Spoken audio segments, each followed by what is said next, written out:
उम्र हो गई है तो सोचा कि कुछ लिख कर लाते हैं। वरना मूड और मौका तो ऐसा ही था कि बिना देखे बोला जाए कि खासकर एक ऐसे वक्त में जब राजनीति तमाम मर्यादाओं को ध्वस्त कर रही है, अपमान के नए नए मुहावरे बढ़ रही है, एक ऐसे वक्त में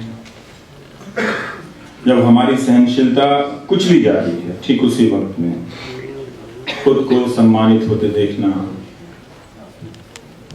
दीवार पर टंगी उस घड़ी की तरफ देखना है जो टिक टिक करती है। टिक टिक करने वाली घड़ियां खत्म हो गई हैं, इसलिए हमने आहट से वक्त को पहचानना बंद कर दिया है। इसलिए हमें पता नहीं चलता कि हमारे बगल में कब कौन सा खतरनाक वक्त आकर बैठ गया है। हम बेपरवाह हो गए हैं, हमारी भी संवेदनशीलता खत्म होती जा रही है कि वो सुई चुभोते जा रहे हैं और हम उस दर्द को बर्दाश्त करते जा रहे हैं।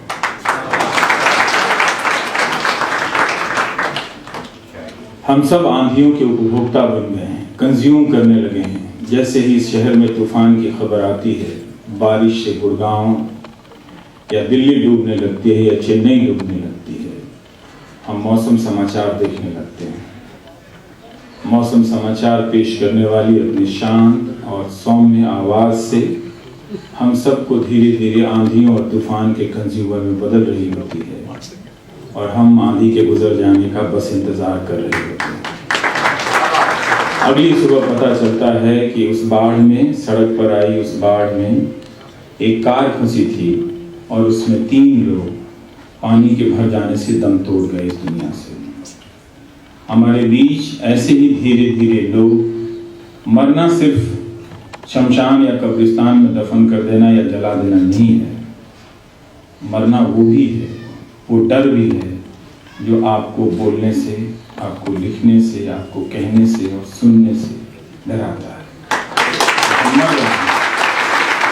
हम इसी तरह के कंज्यूमर में बदलते जा रहे हैं जो मौसम समाचार पेश करने वाले एंकर चाहती है। हम सबको इम्तिहान के एक ऐसे कमरे में बिठा दिया गया है जहां समय समय पर फ्लाइंग स्क्वाड उड़नदस्तों की टोली धावा बोलती रहती है। वो कभी आपकी जेब की तलाशी लेती है, कभी आपके पन्ने पलट कर देखती है। आप जानते हैं कि आप चोरी नहीं करते हैं, लेकिन हर थोड़े थोड़े समय के बाद उड़नदस्तों की टोली आकर उस दहशत को फिर से फैला जाती है। आपको लगता है कि अगले पल आपको चोर घोषित कर दिया जाएगा। आपको लगता है कि ऐसा नहीं हो रहा है, तो आसपास उठाकर देखिए कितने लोगों को मुकदमों में फंसाया जा रहा है। ये वही फ्लाइंग स्क्वाड हैं जो आते हैं, आपकी जेब की तलाशी लेते हैं और वो कभी चोर को नहीं पकड़ते, लेकिन आपको चोर बना जाने का डर आपके भीतर बिठा देते हैं।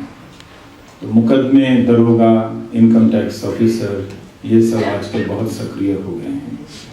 इनकी भूमिका पहले से कहीं ज्यादा सक्रिय है और न्यूज एंकर हमारे समय का सबसे बड़ा थानेदार है। वो हर शाम को एक लॉकअप में बदल देता है और जहां विपक्ष विरोध की आवाज या वैकल्पिक आवाज उठाने वालों की वो धुलाई करता है उस हाजत में बंद करके। अभी तक आप 1st degree, 3rd degree, fake degree में फंसे हुए थे, वो आराम से 3rd डिग्री हर शाम अप्लाई करता है। वो एंकर आपके समय का सबसे बड़ा गुंडा है और मुझे बहुत खुशी है कि उसी समय में जब मीडिया चैनलों के एंकर गुंडा हो गए हैं, वो नए तरह के बाहुबली हैं, इसी समाज में कुछ ऐसे लोग भी हैं जो एंकर को सम्मानित करने का जोखिम उठा रहे हैं। आने वाला समाज और इतिहास जब ये आंधी और तूफान गुजर जाएगा और एंकर को गुंडे और उनकी गुंडई की भाषा और भाषा की गुंडई जो है उस पर लिख रहा हो, तो आप लोग इस शाम के लिए याद किए जाएंगे कि आप लोग एक एंकर को सम्मानित करने के लिए लिखे। तो आपकी शाम इतनी भी बेकार नहीं जाएगी। हाँ, आप जनादेश नहीं बदल सकते हैं, पर वक्त का आदेश ये भी है अगर वो है तो ये भी है। शुक्रिया गांधी शांति प्रतिष्ठान का, इस पुरस्कार में पत्रकारों का पसीना है। अपने पेशे के बड़ों से कुछ भी मिल जाए समझिए दुआ कबूल हुई है। हम सब कुलदीप नैयर साहब का आदर करते रहे हैं। करोड़ों लोगों ने आपको पढ़ा है सर। आपने उस सीमा पर जाकर मोमबत्तियां जलाई हैं जिसके नाम पर इन दिनों रोज नफरत फैलाई जा रही है। इस मुल्क में उस मुल्क का नाम इस मुल्क के लोगों को बदनाम करने के लिए लिया जा रहा है। शायद वक्त रहते गुजरे जमाने में आपकी मोमबत्तियों की अहमियत नहीं समझी होगी। उनकी रोशनी को हम सब ने मिलकर थामा होता तो वो रोशनी कुछ लोगों की जुनून का नहीं, ज्यादा से ज्यादा लोगों की समझ का उजाला बनती। हमने तब भी यही गलती की, अब भी यही गलती कर रहे हैं। मोहब्बत की बात कितने लोग करते हैं, मुझे तो शक है इस जमाने में लोग मोहब्बत भी करते हैं। ये सोचकर डर जाता हूं कि एंटी रोमियो दस्ते के लोगों को किसी से प्रेम हो गया तो क्या होगा।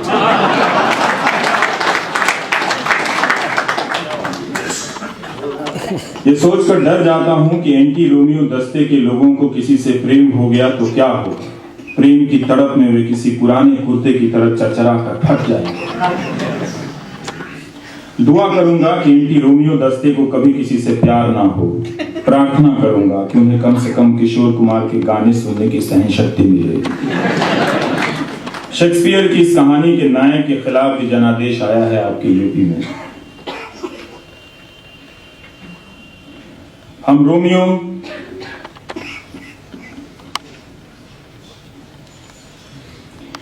रोमियो की आत्मा की शांति के लिए भी प्रार्थना करते हैं। आप सब जिन्होंने कभी किसी से मोहब्बत की है, अपनी आत्मा की शांति के लिए प्रार्थना कीजिएगा। उम्मीद करता हूं कि अमेरिका के किसी चुनाव में प्रेमचंद के नायकों के खिलाफ भी कभी कोई जनादेश आएगा। क्या पता आ भी गया हो। एंटी होरी, एंटी धनिया दल नजर आने लगेंगे। अनुपम मिश्र जी हमारे बीच नहीं है। हमने इस सच का सामना वैसे ही कर लिया है जैसे समाज में उनके नहीं होने का सामना उनके रहते ही कर लिया था। काश ये पुरस्कार मैं उनके सामने लेता, शायद उनके हाथों से। जब भी कहीं कोई साफ हवा शरीर को छूती है, कहीं पानी की लहर दिखती है, मुझे अनुपम मिश्र याद आते हैं। एक ऐसी भाषा बचा कर गए हैं जिसके सहारे हम बहुत कुछ बचा सकते हैं। प्रतिक्रिया में हमारी भाषा हिंसक ना हो जाए इसकी चिंता। दुनिया के सामने कोई अच्छी मिसाल नहीं बचेगी। उसके लिए जरूरी है कि हम फिर से अपनी भाषा को साफ करें। अपने अंदर की निर्मलता कई तरह की मलिनताओं से दब गई है। इसलिए जरूरी है कि हम अपनी भाषा और विचारों को थोड़ा थोड़ा संपादित करें। अपने भीतर सब सही नहीं है, उनका संपादन करें। हम संभावनाओं का निर्माण नहीं कर रहे हैं। वो कहाँ बची हुई है, किस किस में बची है, किस किस ने बचाई है, उसकी तलाश कर रहे हैं। ऐसे लोगों के भीतर की जो संभावनाएं हैं वो मुझे कभी कभी कातर लगती हैं। हम कब तक बचे हुए की चिंता में जीने का स्वाद भी भूल रहे हैं, बचाने का हौसला खो दे रहे हैं। अपने अकेले की संभावनाओं को दूसरे से जोड़ दिया। अंतर्विरोधों का रामायण पाठ बहुत हो गया। जिससे मिलता हूं वो किसी न किसी अंतर्विरोध का अध्यापक लगता है। अगर आप राजनीति में विकल्प खोजना चाहते हैं तो अंतर्विरोधों को सहेजना सीखिए। बहुतों को उनके समझौतों ने अधमरा कर दिया है। आज जो भी समय है उसे लाने में उनकी भी भूमिका है, जिनके पास बीते समय में कुछ करने की जवाबदेही थी। उन लोगों ने धोखा दिया। बीते समय में लोग संस्थाओं में घुसकर उन्हें खोखला करने लगे। चंद मिसालों को छोड़ दें तो घुन का प्रवेश उनके दौर में शुरू हुआ। विकल्प की बात करने वालों का समाज से संवाद समाप्त हुआ। समाज भी बदलाव के लिए सिर्फ एक ही एजेंट को पहचानता है, राजनीतिक दल। बाकी एजेंटों पर भी राजनीति ने कब्जा कर लिया है। इसलिए राजनीति से भागने का अब कोई मतलब नहीं है। अगर कोई 1 साल के काम को 100 साल में करना चाहता है तो अलग बात है। जब अच्छे फेल होते हैं तभी जनता बुरों के साथ जोखिम उठाती है। हर बार हारती है मगर अगली बार भी किसी बड़े राजनीतिक दल पर ही दांव लगाती है। गांधीवादी, अंबेडकरवादी, समाजवादी, वामपंथी और जो छूट गए हैं वो तमामवादी। आंधियां जब भी आती हैं तब इन्हीं के पेड़ जड़ से क्यों उखड़ जाते हैं। बोनसाई का बागीचा बनने से बचिए। आप सभी के राजनीतिक दलों को छोड़कर बाहर आने से राजनीतिक दलों का ज्यादा पतन हुआ है। वहां परिवारवाद हावी हुआ, कॉरपोरेट हावी हुआ, सांप्रदायिकता से लड़ने की शक्ति न पहले थी न अब है। फिर उनके लिए अफसोस हम क्यों कर रहे हैं? अगर खुद के लिए है तो सभी को यह चुनौती स्वीकार करनी चाहिए। मैंने राजनीति को कभी अपना रास्ता नहीं माना, लेकिन जो लोग इस रास्ते पर आते हैं उनसे यही कहता हूँ, राजनीतिक दलों की तरफ लौटिए, इधर उधर मत भागिए। सेमिनारों और सम्मेलनों से बाहर निकलने का वक्त आ गया है। वो अकादमिक विमर्श की जगह है, जरूरी जगह है, राजनीतिक विकल्प नहीं है। राजनीतिक दलों में फिर से प्रवेश का आंदोलन करना पड़ेगा। फिर से उन दलों की तरफ लौटिए और संगठनों पर कब्जा कीजिए। वहां जो नेता बैठे हैं वो नेतृत्व के लायक नहीं, उन्हें हटा दीजिए। ये डरपोक लोग हैं, बेईमानी से भर चुके लोग हैं, उनके बस की बात नहीं है। उनकी कायरता, उनके समझौते समाज को दिन रात का काम कर रहे हैं। एक छोटी सी चिंगारी आती है, उनके समझौतों के कारण सबको जलाकर चली जाती है। हम सब के पास एक अब भी इतना मानव संसाधन बचा हुआ है, और इस कमरे में जितने लोग हैं वो भी काफी है कि हम राजनीति को बेहतर बना सकते हैं। पत्रकारिता के लिए पुरस्कार मिल रहा है, उस पर भी चंद बात कहना चाहता हूं। मुझे ये बताते हुए बेहद खुशी हो रही है कि आज पत्रकारिता में कोई संकट नहीं है। यह पत्रकारिता का स्वर्ण युग चल रहा है। राजधानी से लेकर जिला संस्करणों के संपादक इस आंधी में खेत से उठकर छप्पर पर पहुंच गए हैं।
बिहार के बाद क्या कर रहे थे आप? 77 के बाद क्या कर रहे थे आप? 77 के पहले क्या कर रहे थे आप? 1947 के पहले क्या कर रहे थे और 2025 के बाद क्या करेंगे? इसका मतलब है कि पत्रकार पत्रकारिता को लेकर अब बिल्कुल चिंतित नहीं है। इसलिए काम न करने की तमाम तकलीफों से आजाद आज के पत्रकारों की खुशी आप नहीं समझ सकते, आपके बस की बात नहीं है। आप पूर्वाग्रह से ग्रसित हैं। जाकर देखिए वो कितने प्रसन्न, कितने आजाद महसूस कर रहे हैं आज वो किसी संस्थान, किसी राजनीतिक दल और सत्ता में विलीन होकर। उनकी खुशी का कोई ठिकाना आप नाप नहीं पाएंगे। प्रेस रिलीज तो पहले भी छाप रहे थे, फर्क यही आया कि अब गा भी रहे हैं। इसको लेके वो रोज गाते हैं। कोई मुंबई वाला ही कर सकता है इस तरह का काम, लेकिन अब हम टेलीविजन वाले कर रहे हैं। चाटुकारिता का एक इंडियन आइडल आप कराइए, पत्रकारों को बुलाइए कि कौन किस हुकूमत के बारे में सबसे बढ़िया गा सकता है। अगली बार उसे भी सम्मानित कीजिए। जरूरी है कि वक्त रहते हम ऐसे चाटुकारियों का भी सम्मान करें। अगर आपको लड़ना है तो अखबार और टीवी से लड़ने की तैयारी शुरू कर दीजिए। पत्रकारिता को बचाने के मुंह में फंसे रहने की जिद अब छोड़ दीजिए। पत्रकार नहीं बचना चाहता, जो थोड़े बहुत बचे हुए हैं उनका बचे रहना बहुत ज़रूरी नहीं, उन्हें बेदखल करना बहुत मुश्किल भी नहीं, मालूम नहीं कब हटा दिया जाए। राह चलते हुए समाज को बताइए कि इसके क्या खतरे हैं। न्यूज़ चैनल और अखबार राजनीतिक दल की नई शाखाएं हैं।